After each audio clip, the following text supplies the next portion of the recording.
Common reasons why shrimp die.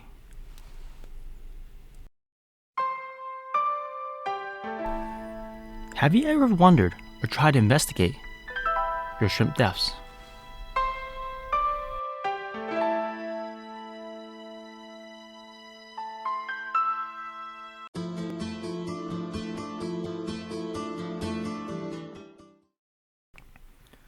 Welcome everyone, it's Ray from RW Aquarium Pages, capturing my journey in planted aquariums, shrimp tanks, and everything in between. Have you ever wondered or tried to investigate your shrimp deaths? I've been keeping and breeding shrimp since around 2002. Back then, there were a lot less resources and a lot less shrimp-specific products. I've been very successful at breeding, but also had many failures and have killed thousands of shrimp worth thousands of dollars. Many painful lessons were learned, but I hope to share some of my experiences with everyone and to wish you success. If a few shrimp are dying, it could be a minor issue. If many or most are dying, then it's probably a bigger issue and we should investigate. I'll separate this video into two main concepts. The first one is the environment, and the second is the shrimp quality itself. The environment is very important as the shrimp lives in the water and absorbs nutrients from the water. First, are your water parameters correct or within range as the breeder or the source that you receive the shrimp from? They don't need to be exact to the 1 part per million, but they should be within range. An example would be molting issues. That indicates there's something off of your GH or KH, the hardness. Another example would be shrimp like orange-eyed blue tigers. They have an Asian and a German variety. The Asian is bred in Caridina waters, whereas the German is bred in Neo-Caridina waters. Mix them up and it'll be deadly. Why do I know? Because I've mixed up before and lost my colony. Not instantly, but slowly, one by one. I have an excellent video about water parameters, linked below. Are you using tap water or RODI water? If you're using tap, are there any contaminants in the water, like copper? Usually with construction or heavy rainfall, it will affect your tap water. The best way is to get the city's water analysis report and also to test regularly.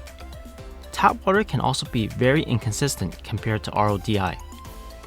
If you're using RODI water, did you clean, flush, or change your filter media regularly? RODI, reverse osmosis deionized water, is the best as it has a base of 0 without anything in it. Then you'll have to remineralize used to the correct range that your shrimp requires. Is your tank cycled properly and mature? There's a difference between a cycled tank and a mature tank. A tank can be instantly cycled by using old filter media from another aquarium, and it'll be instantly ready for shrimp. But does it have enough biofilm or algae in the plants or in the tank that the shrimp graze on to sustain the colony for long term? A mature tank's characteristics are, it's full of biofilm or some type of algae on the glass for the shrimp to graze on.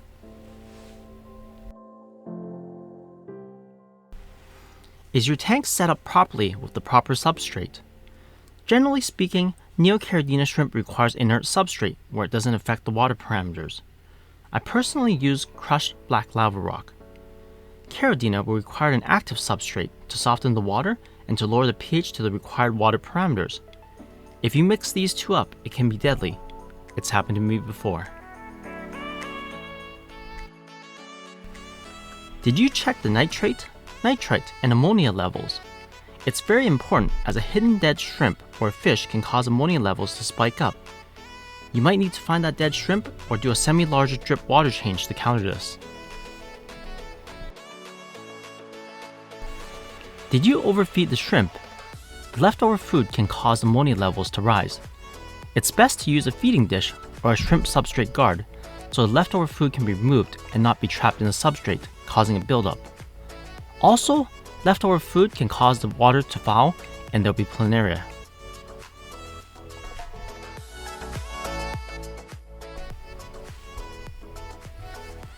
Hardscape and decorations in the tank. Did you know that a popular aquascaping stone like Siru, although cheaper and super beautiful, has limestone in it in the veins. They will raise your cage indefinitely. Raising the cage will build up, and it won't be great for shrimp, as it doesn't keep the water consistent. You can seal it with some type of sealer and then use the rocks. Some decorations are also not shrimp safe, so please be careful. The temperature. Generally speaking, neocaradinas like it warmer, and caradina shrimp comes from cooler water. So make sure the temperature is within their optimal range. That helps a lot. Many people don't know that caradina mostly come from cooler waters, and the water with room temperature will work perfectly fine.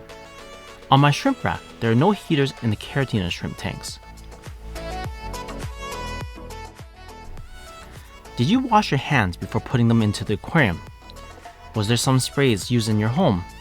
Be careful because a lot of the bug sprays have ingredients that can kill invertebrates. Chemicals like flea sprays can also be deadly to invertebrates. Also, your typically used hand sanitizer, from my friend's experience, killed all his shrimp after dipping his hand in the tank without washing. So please proceed with caution. Shrimp likes their water parameters consistent and stable. Did you just do a super large water change like 50 or 70%? Generally speaking, from 5% to 20% is acceptable. I do 5% every 2 weeks for my tanks. New plants. Were there any new plants added? When plants are imported into my country, I've been told that it needs to be sprayed with pesticides to ensure they're clean without hitchhikers. As a result of these sprays, it can be deadly to shrimp. Also, according to my buddy's wife, who studies pesticides, they simply can't be washed off, and it stays and leaches the water for months. This has happened to a lot of the wild harvest Bucophilandra plants. Please be careful on your source of plants. I personally like using tissue cultured plants from Tropica, which are pest-free and snail-free. Another source could be using it from another hobbyist aquarium plant trimmings.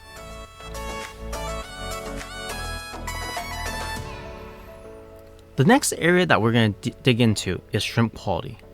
First and foremost, shrimp quality matters. You typically get what you pay for, but there are some exceptions. Many people like myself are extremely frugal and try to get the best deals. In some cases, it doesn't really work out.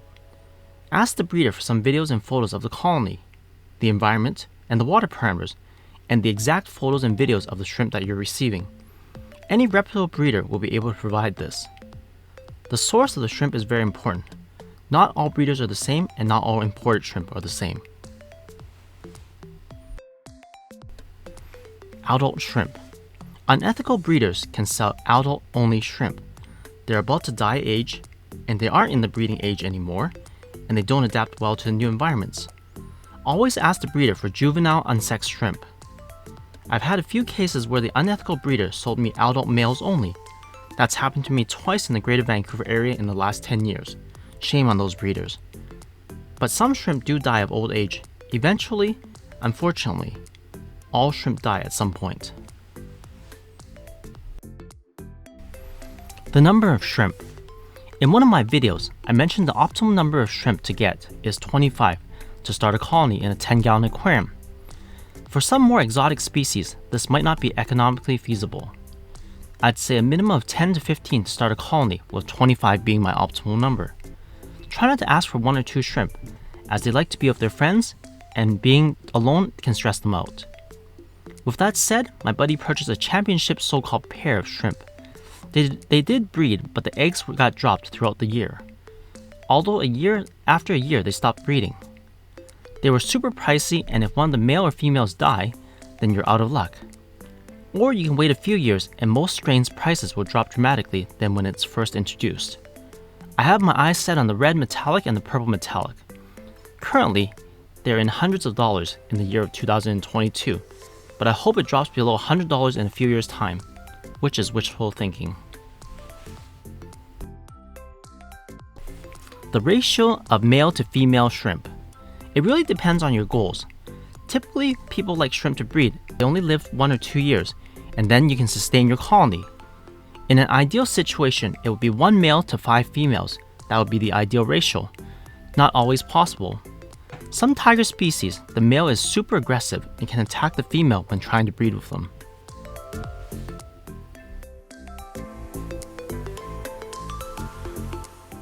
Cheaper imports and diseases.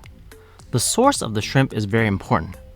Most of the local stores get cheaper imports because it's economically feasible, and the higher quality import shrimp costs a lot more, and the prices that they'll be offering, no one would want to buy any of them. A lot of the cheaper imports I personally experienced die within 3 months, especially for Neocaridina shrimp. They're grown in outdoor dirty ponds in the thousands and can be full of diseases. Also, as an adult shrimp, they are shipped from their main living area to the holding area to the store tanks and to your tank. That's a lot of transfers for an adult shrimp, and that'll weaken them. And they don't like to be transferred that many times. Try to find a local breeder or be prepared to pay more for high quality imported shrimp. Like anything in life, quality matters. You get what you pay for. Well, most of the time. Sometimes if you factor in the deaths and the medication that you use to cure your shrimp, plus the infected ones in your tank. So starting with a pricier high quality shrimp, it'll be cheaper in the long run.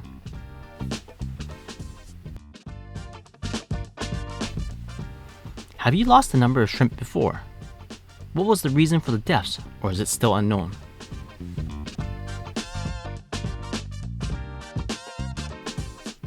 I love sharing my experiences, success and failures with everyone, and capturing my journey in planted shrimp tanks. Stay tuned for more informative videos. Thanks for watching and listening to my rambles. Have an awesome day.